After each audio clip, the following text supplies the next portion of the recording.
هو الحبيب الذي ترجى شفاعته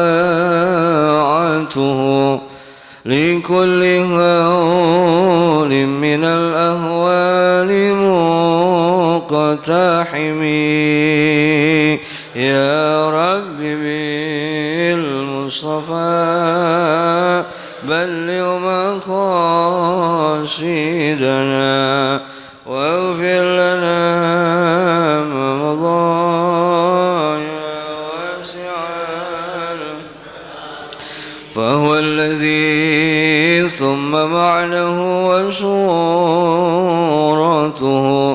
ثم اصطفاه حنيئا بارئ النسم.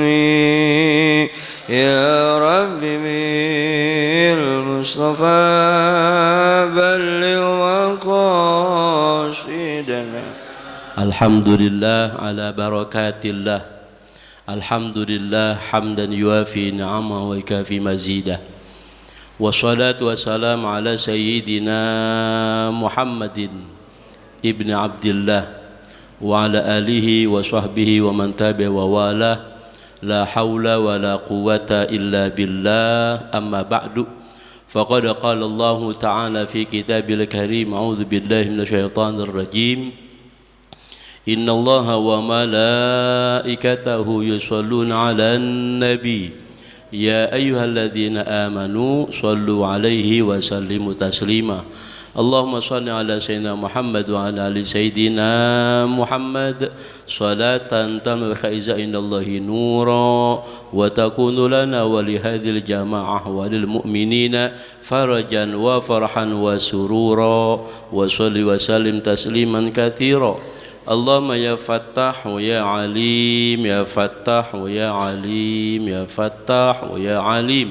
اللهم الهمنا علما نفقه به أوامرك ونواهيك وارزقنا فهما علم كيف نناجيك يا أرحم الراحمين.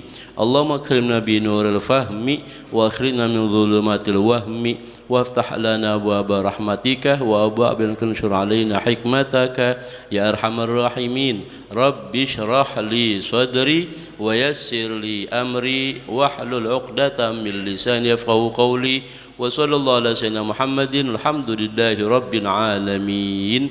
الفاتح إلى حضرة النبي المصطفى رسول الله صلى الله عليه وسلم بنية القبول وتعميم كل سر خير المأمول وعلانة الفتوح والمنوح والرسول وتوبة النصوح وصلاح الجسد والروح خصوصا صاحب هذا الكتاب ووصول فرأن الله يريد درجات في الجنة نزل علينا من بركاتهم وعلومهم وأنوارهم وأسرارهم ونفعنا من الدين ودين الآخرة. الفاتحة. أعوذ بالله من الشيطان الرجيم. بسم الله الرحمن الرحيم. الحمد لله رب العالمين الرحمن الرحيم مالك يوم الدين. إياك نعبد وإياك نستعين. اهدنا الصراط المستقيم صراط الذين أنعمت عليهم غير المغضوب عليهم ولا الضالين آمين. حضرات الأساتذة والحجاج المكرمين والآباء المحترمين والأمهات المحترمات, segenap para hadirin, bapak-bapak wal hadirat, ibu-ibu Jamaah Masjid Nurul Iman, bil khusus segenap Dewan Kemakmuran Masjid dan Yayasan serta para guru, para hujjaj, para orang tua kami, para tokoh masyarakat, mudah-mudahan kita semuanya hadir senantiasa mendapatkan curahan rahmat dan barokahnya Allah Subhanahu wa taala.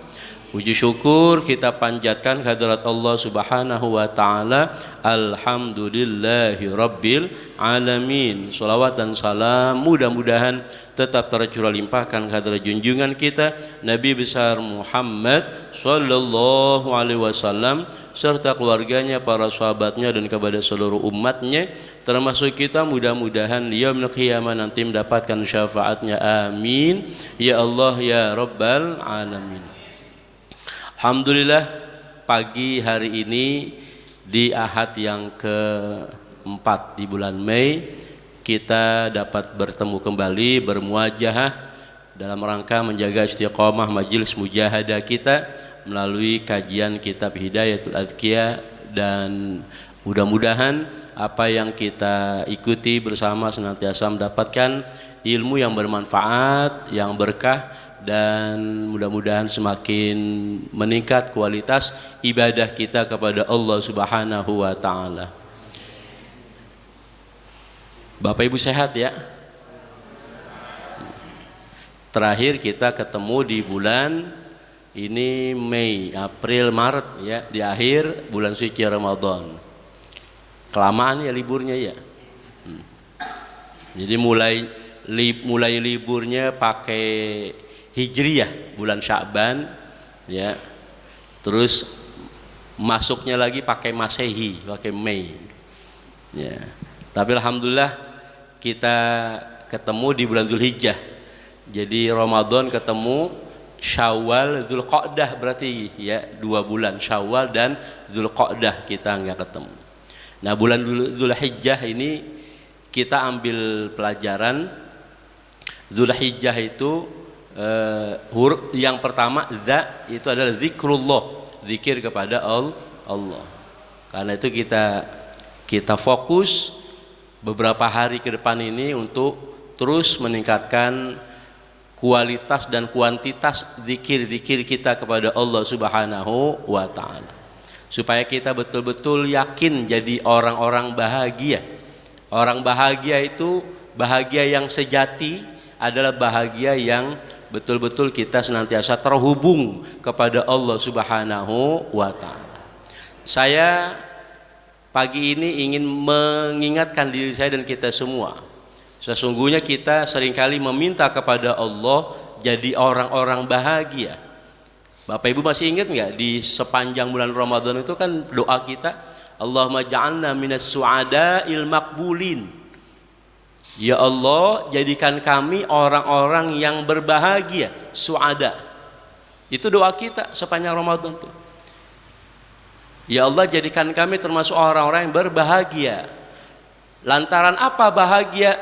Al-maqbulin, diterima amal ibadah kita. Wal maghfurin, diampuni dosa-dosa kita. Wal marhumin, dan hidup kita senantiasa di bawah rahmat Allah Subhanahu wa taala. Itu doa-doa kita itu. Ya. Jadi saya mulai pagi ini Bapak Ibu dengan meyakinkan diri kita semua, kita ini jadi orang bahagia. Supaya apa?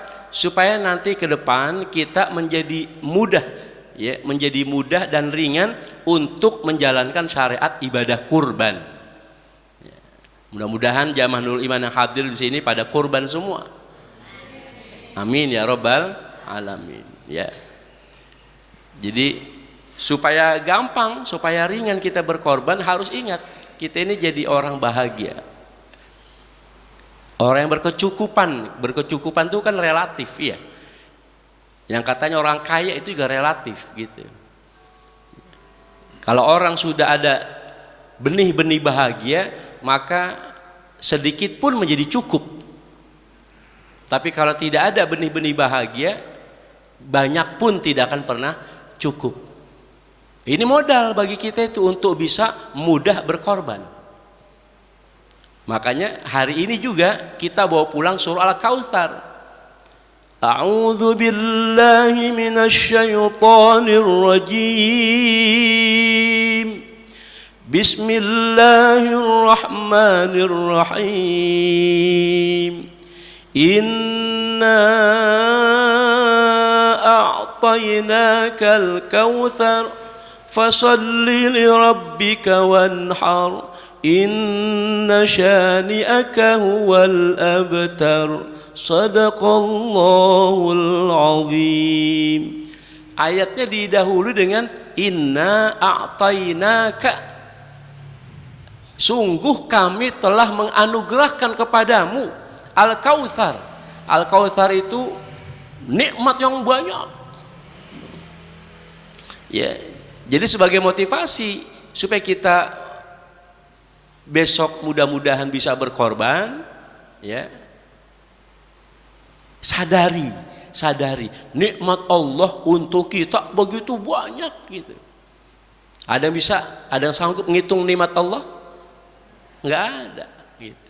Maka harus yakin nikmat Allah banyak pada diri kita, lalu kemudian kita balas, kita mau mengeluarkan, berkorban, ya, yang itu sesungguhnya hanya sebagian kecil dari nikmat yang Allah anugerahkan buat kita.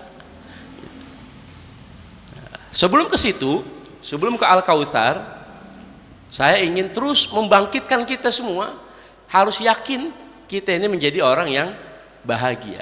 Gitu. Tapi juga ingat, ternyata ada beberapa kelompok manusia yang terhalang dari bahagia. Nah, maka tadi itu di awal kalimat saya sampaikan, bahagia sejati itu ketika kita terhubung kepada Allah Subhanahu wa ta'ala. Lah ulama ngabarin ke kita, ada 4 kelompok manusia yang terhalang dari kebahagiaan. Siapa aja tuh? Kita ada nggak nih kira-kira? Ya, 4 kelompok nih kata ulama itu. Man hurima minas sa'adah. Beberapa orang yang terhalang dari kebahagiaan. 1. Man bakhila bis salati 'ala nabi. Adalah orang yang pelit dengan sholawat kepada Nabi kita Muhammad sallallahu alaihi wasallam. Ini pembahasan sudah berkali-kali, berulang-ulang, ya. Tapi kita diingatkan lagi, maksudnya apa? Kayak kemarin Ramadan, ya, Syawal, Dzulqa'dah, sampai sekarang Dzulhijjah. Ibadah apapun yang kita lakukan, ikuti, nikmati, tapi jangan lupa kita bisa ibadah itu semua tadi itu. Puasa Ramadannya bagus, tarawihnya cakep, sodakohnya alhamdulillah, terus macam-macam ibadah. Jangan lupa itu semua kita bisa lakukan karena sampai syariat kepada kita melalui Nabi besar kita Muhammad sallallahu alaihi wasallam. Gitu. Ya, jadi walaupun kita ibadah nih, tadi yang kita sebutin, sholawatnya jangan lupa. Gitu. Karena kita nggak bisa sampai pada ibadah amaliyah kita ini kalau tidak ada Nabi kita Muhammad sallallahu alaihi wasallam. Ya, diulangi lagi yang namanya ilmu tua. Ilmu tua diingat-ingat, la ilaha illallah Muhammadur, la ilaha illallah itu iman, Muhammadur Rasulullah itu amal soleh. Gitu. Jadi amal soleh apapun yang kita lakukan semua bersumber dari Nabi kita Muhammad sallallahu alaihi wasallam. Maka jangan kurang-kurang salawat kita kepada Nabi kita Muhammad sallallahu alaihi wasallam. Ya, terus kita diingetin, ibu bapak jangan sampai kurang. Paling tidak amalan-amalan pernah saya sampaikan, tiap habis sholat 5 waktu 100 aja. Iya. 5 waktu kan sudah 500 tuh. Ya, sholat yang pendek aja sallallahu ala Muhammad gitu. Ini biasanya ada yang masih kurang pas. Ya kalau lagi tahlil gitu ya. Nah, ini kan lagi ngaji nih. Saya kalau mau suka ngingetin pas tahlil, mau idho hasanah, takziah rasanya kurang enak. Karena sudah dipraktekin oleh imam yang mimpin tahlil tuh gitu kan. Kurang enak, maka sekarang nih disampaikan itu dalam rangkaian dzikir tahlil itu kan ada sholawat sampai 2 kali ya, setelah la ilaha illallah, la ilaha illallah gitu kan, habis gitu Allahumma sholli ala Muhammad, Allahumma sholli alaihi wasallim, nggak usah pakai sayyidina gitu. Itu namanya sholawat ta'ziman, mengagungkan apa yang datang dari baginda Rasul. Itu saya kalau suka mimpin begitu, suka ada yang jawabnya pakai sayyidina gitu. Jadi keras juga lagi suaranya. Jadi kayak mau ngingetin yang mimpinnya, Allahumma sholli ala Muhammad, Allahumma sholli alaihi wasallim. Jamannya balesnya, jawabnya pakai Sayyidina gitu ya. Mungkin sudah begitu terbiasa gitu. Tapi sekarang dibiasain ya, itu nggak pakai Sayyidina. Nanti baru yang kedua, habis subhanallah bihamdihi subhanallahil azim gitu kan. Baru setelah itu Allahumma sholli ala habibika sayyidina Muhammadi wa alihi wa sahbihi wa sallim gitu. Baru yang kedua pakai Sayyidina. Itu namanya ta'diban. Jadi kalau salawat pertama itu namanya ta'ziman, mengagungkan apa yang datang dari baginda Rasul, nggak pakai Sayyidina. Yang keduanya ya contoh dari para ulama supaya kita pakai Sayyidina gitu. Itu kan pertanyaan tuh, kenapa rangkaian dzikir tahlil yang sudah meluas begitu kok sampai 2 kali itu salawatnya gitu. Nah, itu pelajaran buat kita. Jadi jangan semua-muanya pakai Sayyidina. Enggak apa-apa, ada beberapa yang tidak pakai Sayyidina gitu. Sekarang kalau kita mau pakai sholat Jibril bagaimana? Ibu-ibu suka pakai kan itu yang gimana lagunya? Sallallahu ala Muhammad. Pakai Sayyidina enggak? Enggak tuh. Kan ketemu di situ. Ya. Jadi imam tahlil sudah ngomandoin nggak pakai Sayyidina, jamannya pakai Sayyidina gitu. Ya ini sih nggak terlalu nggak terlalu bermasalah, tapi jadi ilmu gitu, jadi ilmu. Yang nggak pakai Sayyidina namanya ta'ziman, mengagungkan apa yang datang dari baginda Rasul. Yang pakai Sayyidina namanya ta'diban. Ya, itu saya dapat langsung dari seorang guru gitu ya. Begitu ta'ziman dan ta'diban gitu. Sallallahu ala Muhammad, sallallahu ala Muhammad gitu kan, itu kan nggak pakai Sayyidina. Tadi habis jamaah sallallahu ala Muhammad, sallallahu alaihi wasallam gitu kan nggak ada Sayyidina juga ya. Dah, jadi biar jadi ilmu semuanya. Yang penting apa? Nggak usah diributin, yang penting ngamalin ya. Tadi minimal 100 setiap 5 waktu sholat. Sallallahu alaihi Muhammad, sallallahu alaihi Muhammad, sallallahu alaihi 100. 5 waktu sholat jadi 500. Nanti di sela-sela waktu sholat dari subuh ke zuhur bisa nambah lagi 100. Bahkan bisa lebih.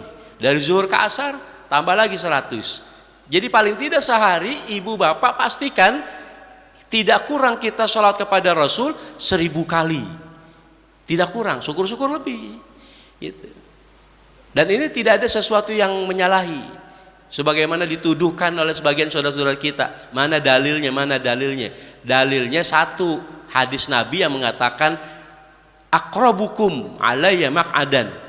Yang paling dekat nanti di antara kalian duduknya bersamaku itu adalah aktarukum, adalah yang terbanyak sholawatnya. Tuh. Jadi bahasa Nabi apa katanya? Yang terbanyak. Jadi kalau yang terbanyak berarti semua angka ada nggak? Yang 500 bagus daripada yang kurang. Yang 1000 bagus daripada 500. Kan gitu ya. Yang 5000 bagus daripada yang 1000. Terus sampai ulama ada yang sampai 20.000, 25.000 sehari. Gitu, main banyak-banyakan dengan niatan mudah-mudahan kita nanti termasuk yang dekat duduknya bersama Nabi kita Muhammad sallallahu alaihi wasallam. Nah, itu ya. Yang kedua, selesai ya, itu jangan sampai kita jadi orang yang bakhil terhadap sholat kepada Nabi, karena ini sudah beberapa kita ketemu dalam pertemuan pembahasan sholat kepada Nabi. Jangan lupa pisang gorengnya. Banyak bener ini, air putih ada, kopi ada ya.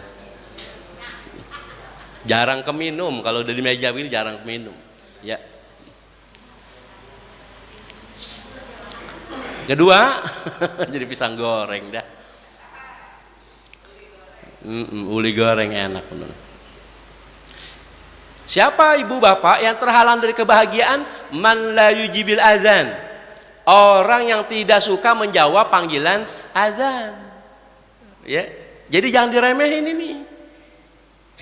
Usahakan bapak ibu 5 kali kumandang azan itu kesempatan buat kita bertafakur.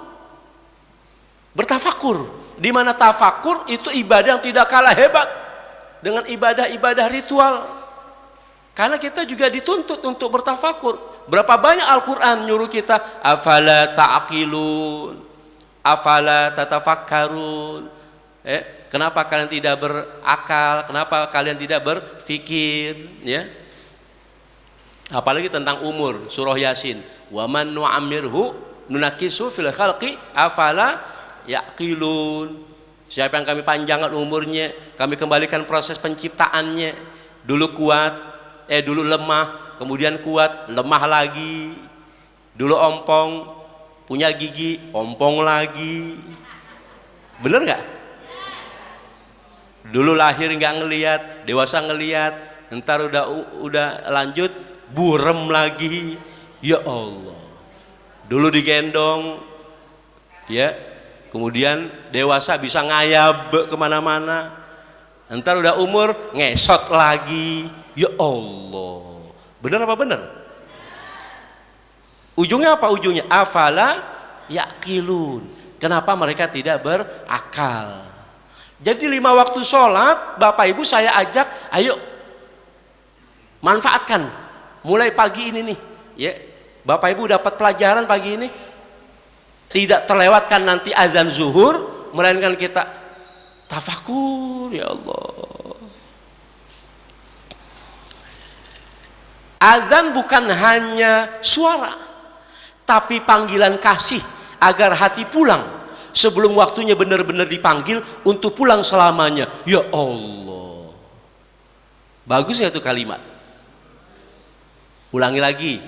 Azan itu bukan hanya suara, tapi dia panggilan kasih dari Sang Maha Kasih agar hati pulang sebelum waktunya benar-benar dipanggil untuk pulang selamanya. Ya Allah.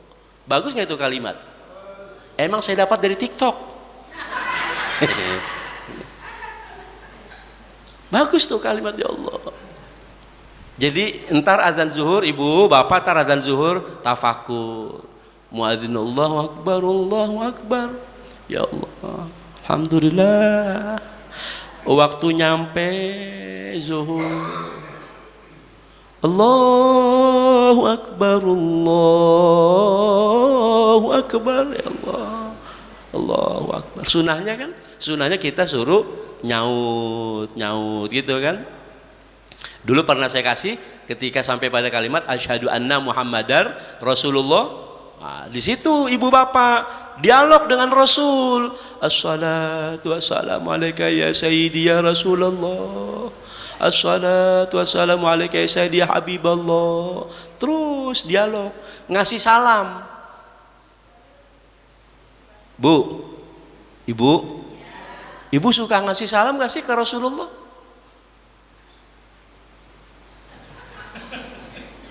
Kasih salam nggak apa-apa. Saya nih tadi bawa mobil nih, ya, karena mau langsung ke Petojo kajian duha, nggak pulang lagi. Saya bu, bapak, mudah-mudahan nggak batal pahala saya ini, ya. Ini semata-mata niat untuk ngajak bapak ibu, ya biar ngikutin gitu. Buka mobil, Assalamualaikum sayyidi Rasulullah, salam kepada Rasul. Ya.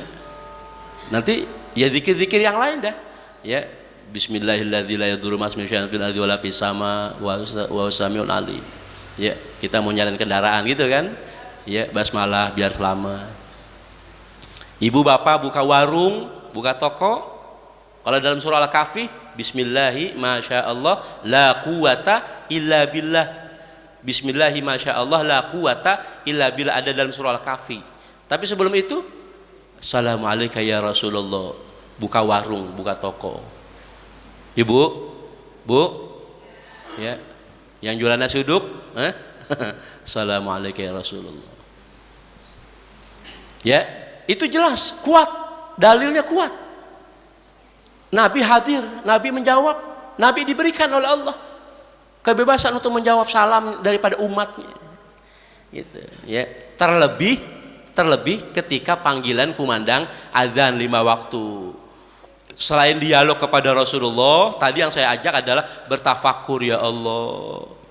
Inilah panggilan yang nanti ketika kita dipendem ke dalam tanah. Benar apa benar? Betul apa betul? Bayangin ibu bapak, jasad kita nanti dipendem. Inilah kumandang azan yang bakal mengiringi jasad kita dipendem. Ya Allah, ya Allah. Tafakur, akhirnya ya Allah biha, ya Allah biha, ya Allah bihusnil khatimah. Bayangin jasad kita dipendem gitu. Ya. Mudah-mudahan Bapak Ibu bisa ngamalin ya panggilan kumandang azan untuk bertafakur. Ini jujur aja penyakit di kita ini ya. Asal lagi ada pertemuan, apa itu seminar, apa itu rapat, Allahu Akbar, rapat kita skor untuk ngikutin panggilan azan gitu ya. Seminar di skor gitu kan, ditunda gitu. Dengar panggilan azan, acaranya ditunda tapi azannya tetap kagak didengerin. Buktinya apa? Buktinya tetap ngobrol kanan kiri, bener gak? Tetap ngobrol kanan kiri. Lah gimana sih ini? Katanya acara ditunda untuk ngikutin suara azan, tapi tetap aja ngobrol kanan kiri, ya percuma ya. Jadi ingat-ingat Bapak Ibu, pokoknya usahakan betul-betul ya. Ada jeda waktu gitu tuh. Kan nggak lama, paling 5 menit azan ya. Di situ jadikan ibadah kita ibadah tafakur. Kan tadi kita awalnya zikir, ada tafakur, merenung, berpikir gitu. Ada waktunya kita istirahat gitu. Ya tafakur tuh istirahat gitu. Dah ya, itu yang kedua. Orang yang terhalang dari kebahagiaan, yaitu yang dia tidak menjawab panggilan azan. Saya nyatet ini ya, apa namanya, coba ibu bapak kalau yang tadi nomor 1 sholawat itu banyak ya, ada sholat fatih, ada nurul anwar, nariyah, sholat mansub, qomaril wujud, sholat kamal ya, sholat tuksirul mal, ada tibil qulub, ada sholawat ridhoan, ada sholat umi, ada habib mahbub, ada munjiat, banyak. Ini 12, belum lagi yang lainnya ya. Tapi kalau bapak ibu udah nggak sanggup ngapal sholawat, ya udah tadi sholawat Jibril ya, itu diinget-inget sholawat, kencengin terus, jangan sampai kurang gitu. Yang kedua panggilan azan, jangan sampai lengah. Yang ketiga, ini kita baru akan merembet ke rencana kita ngomongin korban di sini. Man la yu'inu talaban aun. Orang yang terhalang dari kebahagiaan itu siapa? Man la yu'inu adalah orang yang tidak menolong talabal aun, permintaan pertolongan. Jadi bagaimana dia mau bahagia tapi nggak suka nolongin orang. Gitu. Kita ini hamba-hamba Allah beriman, apalagi kita baru jadi alumni Ramadan, alumni madrasah Ramadan, di mana pembelajaran Ramadan itu adalah mengajarkan kita jadi pribadi-pribadi yang perhatian ya, simpati ya, karena kita bisa merasakan pahitnya lapar, getirnya haus, simpati, empati gitu, perhatian sama orang. Kita bukan cuman menolong yang minta tolong, yang kagak minta tolong pun kalau memang pandangan mata kita ngelihat dia layak untuk kita tolongin. Nah ini pelajaran yang jarang disampaikan ini Bapak Ibu. Ingat-ingat, Bapak Ibu jalan saja kemana, yang namanya pandangan mata tidak lepas itu dari ketetapan Allah. Benar apa benar?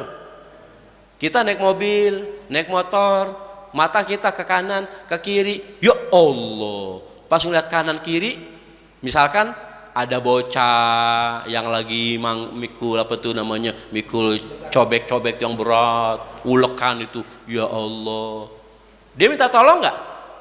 Enggak. Nah kita muncul tuh, ya kan? Keprihatinan kita. Kalau Bapak Ibu sempat bisa merapat ya, sebisanya kita kasih bantuan apa. Belum lagi kita suka ngelihat aki-aki suka pakai apa tuh namanya tuh, kayak ondel-ondel tuh ya, boneka-bonekaan tuh, yuk palanya dibuka, kan berat tuh, panas gerah, dibuka, ya aki-aki udah putih semua rambutnya gitu kan. Dia nggak minta tolong, oh dia lagi jalanin aktivitas dia, kerjaan dia ngamen gitu. Nah, dia nggak minta tolong, kita tolongin sebisa kita, insya. Paling minim ini ya, saya sudah lakukan, saya sudah amalkan. Paling minim, kalau Bapak Ibu nggak sempat berhenti sejenak merapat ke orang tersebut yang menurut pandangan mata kita dia prihatin, jangan lupa ad-du'a bil ghaib, doa secara gaib. Apa artinya doa secara gaib? Kita ngelihat mata kita dia prihatin, ya Allah, minimal wafiqhu bil khair, artinya apa tuh? Ya Allah, jadiin dia orang baik gitu. Apa tuh jadiin orang baik? Maksudnya apa? Lariskan dagangannya, sehatkan badannya, tambahkan rizkinya ya Allah yang berkah gitu. Jadi kalau Bapak Ibu memandang sebuah pandangan di jalan, ingat-ingat itu kagak lepas dari ketetapan Allah. Jadi Bapak Ibu matanya itu memandang ya ke situ tuh yang prihatin, itu teguran dari Allah supaya kita bisa bantu. Kalau nggak bisa bantu karena kita memang harus melanjutkan perjalanan, jangan lupa sering-sering doa bil ghaib, sering-sering doa secara ghaib gitu. Nih Bapak Ibu ingat-ingat, pantulan doa kalau kita doa langsung buat kita, misalkan apa? Allahumma rzuqni rizqan wasi'an, ya Allah berikan saya rizki yang luas, itu pantulannya biasa aja. Tapi kalau Bapak Ibu doain buat orang lain, ya Allah berikan dia rizki yang luas, yang berkah, itu pantulannya jauh lebih tokcer ketimbang kita yang minta langsung buat kita. Jelas Bapak Ibu? Jadi sering-sering doain buat orang lain. Ngapa ketawa lah gitu? Ibu-ibu sering-sering doain saya sering-sering doain buat Bapak Ibu. Itu kekuatannya ya, daya setrumnya jauh lebih bagus daripada doa buat sendiri gitu ya. Nah ini saya mau sambung dulu nomor 4. Orang yang terhalang dari bahagia itu nomor 4 adalah man la yad'u ilallah, orang yang tidak mau doa kepada Allah li nafsihi walil mu'minin. Orang yang terhalang dari kebahagiaan, kata ulama, orang yang tidak mau berdoa kepada Allah, nggak mau meminta kepada Allah untuk dirinya sendiri dan buat orang lain, gitu ya. Jadi poin nomor 4 nyambung dengan poin yang nomor 3 tadi.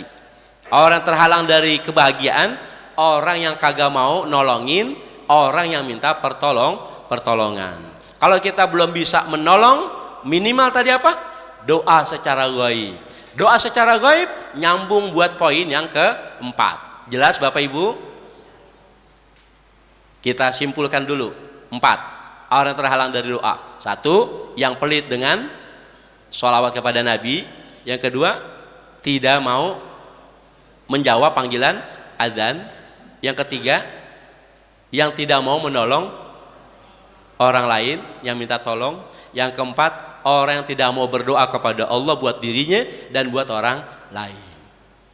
Nah, pagi ini kita fokus pada nomor 3 ya, fokus pada nomor 3. Kita senantiasa jadi pribadi-pribadi yang mau nolongin orang lain. Ibu-ibu mau nggak senantiasa ditolong sama Allah? Mau nggak? Bapak-bapak mau nggak ditolong sama Allah? Nabi yang bilang, wallahu fi aunil abdi madama al-abdu fi auni akhi. Adalah Allah senantiasa menolong hambanya selama hambanya mau menolong saudaranya. Jadi yang namanya agama, Bapak Ibu, agama itu adalah proses balas membalas. Maka bahasa Arabnya adalah ad-din. Din itu agama. Beda harokat aja dengan hutang piutang. Hutang piutang dain. Kalau hutang dainun, kalau agama dinun, mirip-mirip. Di mana kesamaannya? Sama-sama proses balas membalas, proses bayar membayar. Itu agama begitu. Jadi ibu-ibu bapak kita semua nggak usah khawatir. Kita berbuat baik sama orang lain, nggak usah khawatir kagak dibales sama orang lain. Kenapa? Karena kita cuma ngarep pembalasan dari Allah. Ibu-ibu nggak usah khawatir, ya disakitin sama orang lain, biarin aja, ya nggak usah dibales. Entar juga bakal datang sendiri balasannya. In ahsantum ahsantum li anfusikum wa in asatum falaha. Kalau bapak ibu berbuat baik, maka kebaikan bapak ibu kembali buat bapak ibu. Kalau bapak ibu berbuat keburukan, ya itu nanti kembali lagi. Gitu. Jadi nggak usah khawatir kita berbuat baik, ya sama dia mah pelit, nggak usah ngasih ke dia, pelit dia mah orangnya, ya kasih aja. Gitu. Jadi orang yang mentalnya betul-betul senantiasa berbagi, berbagi nih bahasanya nih, berbagi, ya, bukan memberi, berbagi. Kalau memberi cuman Allah. Inna a'tainaka, sesungguhnya kami telah memberi kepadamu, Allah. Kalau kita nggak memberi, kita ini berbagi, gitu, ya. Kita berbagi, kita udah dibagi sama Allah, kita bagi. Nah ini yang menarik nih, ya. Ada hadis Nabi itu apa bunyinya? Ittaqun nar, ya. Kata baginda Rasul, ittaqun nar. Takutlah bapak ibu dari siksa neraka. Walau bisyikki tamratin, walaupun cuman dengan separuh buah kurma. Syikki tamroh itu satu butir kurma dibagi dua. Satu butir kurma dibagi dua. Paham gak kira-kira? Satu butir kurma dibagi dua. Masa sih? Cuman satu butir kurma dibagi dua kita bisa terhindar dari neraka? Lah murah amat gitu. Oh ternyata bukan cuman begitu masalahnya. Kita disuruh menjauhkan siksa neraka walaupun hanya dengan kurma dibagi dua. Maksudnya adalah jadilah pribadi yang suka berbagi gitu. Nggak boleh ada rezeki dikit bagi orang, dapat rezeki dikit bagi orang, dapat rezeki banyak bagi orang lagi, banyakan lagi.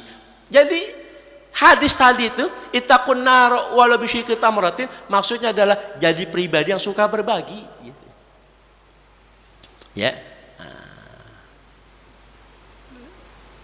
Makanya ayatnya tadi inna a'tainakal kautsar. Harus dipahami, harus diyakini nikmat kita dari Allah banyak, maka kita bagi-bagi. Ya, bagi-bagi. Jangan disimpan, ya. Maksudnya disimpan itu untuk sesuatu yang enggak jelas, kurang jelas, ya. Yang nanti mohon maaf bisa sampai pada tahapan wailul likulli humazatil lumazah alladzi jama'a malan wa addadah. Bahaya gitu. Kayak perut aja, perut kita ini ada pemasukan, ada pengeluaran gitu enggak? Usahakan tiap hari sebelum subuh tadi tuh cakep, ya, iya, enggak ada aromanya, enggak bau-bau gitu. Tapi kalau ketahan sampai entar, ya, apalagi sampai siang, sampai sore, dijamin baunya. Ya, tapi kalau pagi tadi bersih deh. Belum sempat bau kita buang gitu. Ya Allah, jangankan nggak bisa buang air, nggak bisa kentut aja operasi, naudzubillah min. Nah harta kita begitu, dapat keluarin gitu.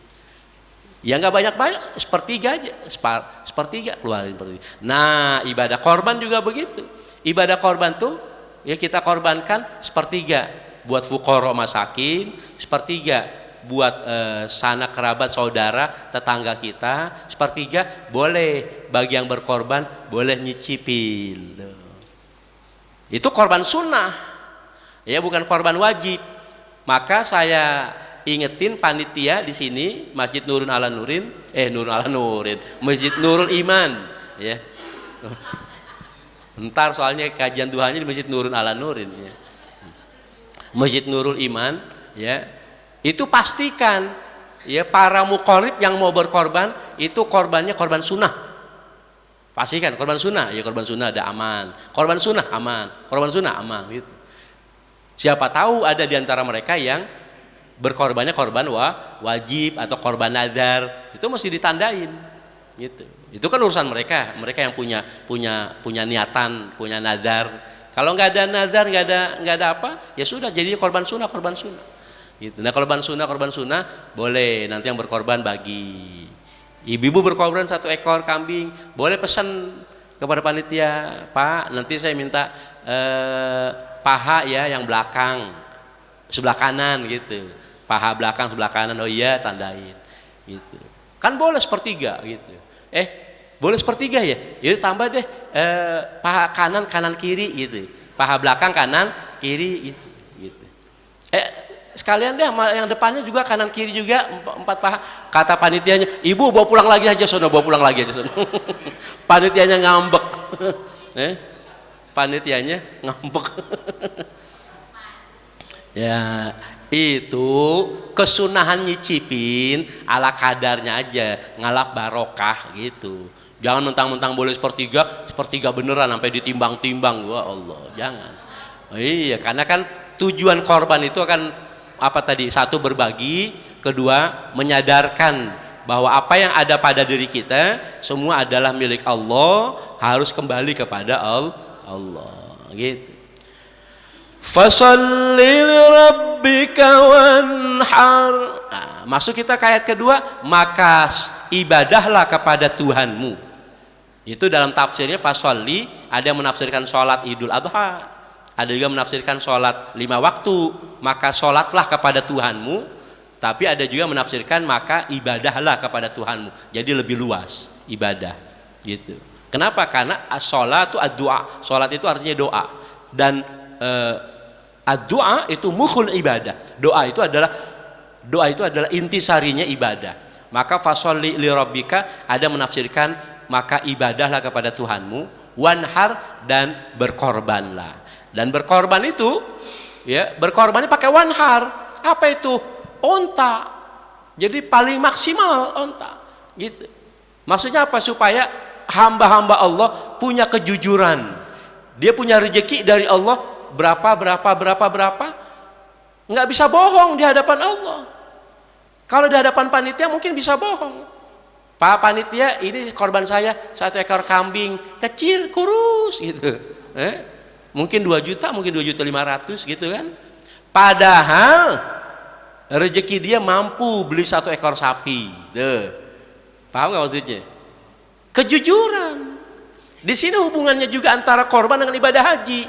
Ibadah haji mabrur apa tuh haji mabrur? It'amu ta'am, suka berbagi. Tibul kalam, haji mabrur itu adalah mulutnya bagus. Nah di antara mulut yang bagus itu adalah kejujuran. Jadi kalau dia diamanatkan Allah rizki yang cukup, maka korbannya sesuaikan. Maka dimulai dari wanhar, dari hewan yang disembelihnya berdiri. Wanhar itu, kalau hewan yang disembelihnya direbahkan, itu namanya wadzbah, zabaha gitu. Jadi kalau zabaha itu buat sapi, buat kambing, ditidurkan. Tapi kalau wanhar, ini kandungan surah Al-Kautsar, wanhar itu hewannya berdiri. Apa tuh yang hewan berdiri disembelihnya? Onta. Onta lebih tinggi harganya daripada sapi. Maka berarti kandungan maknanya, kandungan tafsirnya adalah kembali kepada hadis Nabi. Apa Nabi bilang? Fatibu biha nafsan, maka perbaguslah pengorbananmu kepada Allah. Perbaguslah pengorbananmu kepada Allah. Jadi yang rizkinya banyak, onta. Di kita nggak ada onta. Kalaupun ada cuma di Ragunan doang, itu cuma kurus-kurus gitu. Ya udah sapi. Yang rizkinya bagus sapi. Sapi mewah. 500 juta, 600 juta gitu.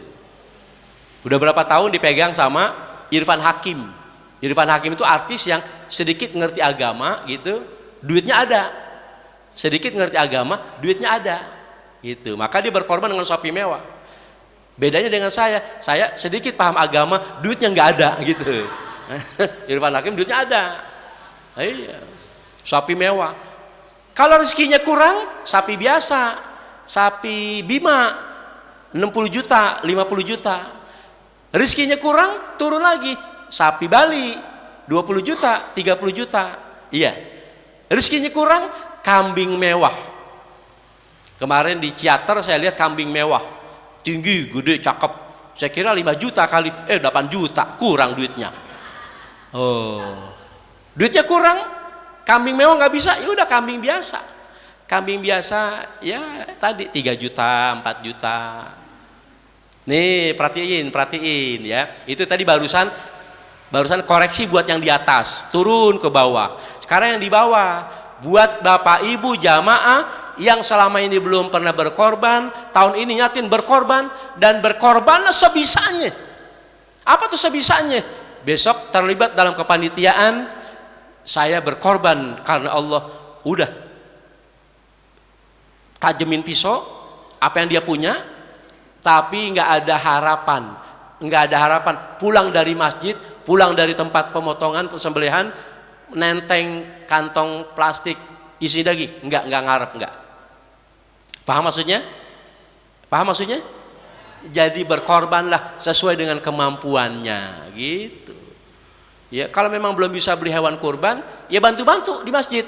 Tapi jangan berharap pulang nenteng, gitu. Iya.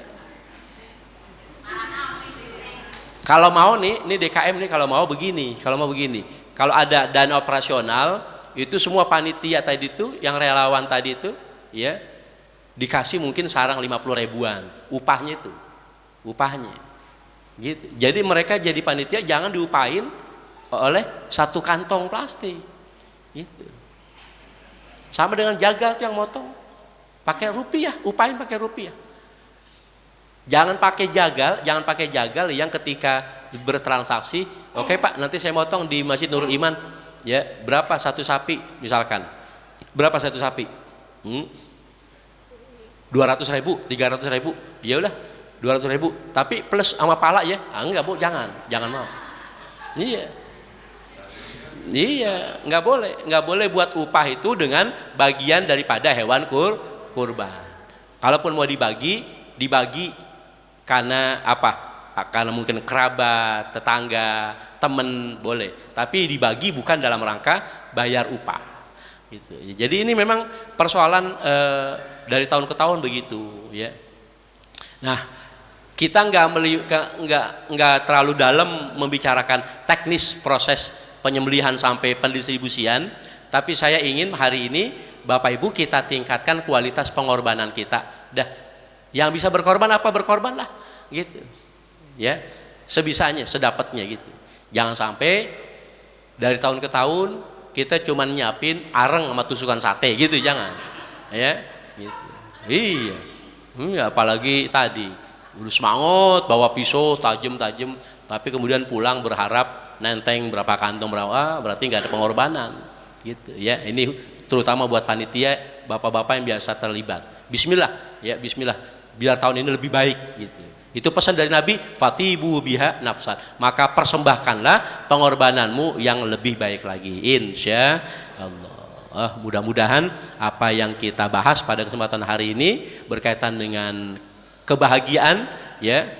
Jadilah kita orang bahagia, yakinkan diri kita bahagia. Kenapa? Karena Allah anugerahkan kita nikmat yang demikian banyak, maka kita keluarin dalam syarat ibadah korban besok sedapatnya, sebisanya, rizki yang udah Allah amanatkan kepada kita. Mudah-mudahan apa yang kita korbankan diterima oleh Allah Subhanahu wa taala. Al-Fatihah. A'udzubillahi minasyaitonir. Bismillahirrahmanirrahim. Alhamdulillahirabbil alamin arrahmanir rahim maliki yaumiddin iyyaka na'budu wa iyyaka nasta'in ihdinas siratal mustaqim siratal ladzina an'amta 'alaihim ghairil maghdubi 'alaihim waladdallin wa'fana ya karim warhamna ya rahim waghfir lana dzunubana ya akramal akramin Allahumma ya da'imal fadil 'alal bariyah ya basyatal adaini bil 'atiyah ya sahibal musaniyah shalli wa sallim 'ala sayyidina Muhammadin khairal warasajiyah waghfir lana idzal ula fi hadhihi sa'fi kulli سعة في هذا اليوم وفيما بعد اليوم. اللهم اجعل سيئاتنا سيئات من أحببت ولا تجعل حسناتنا حسنات من أبغضت. اللهم أغننا بالعلم وزينا بالحلم وأكرمنا بالتقوى وجملنا بالعافية. اللهم بارك لنا يا الله في مجلسنا هذا برحمتك يا أرحم الراحمين.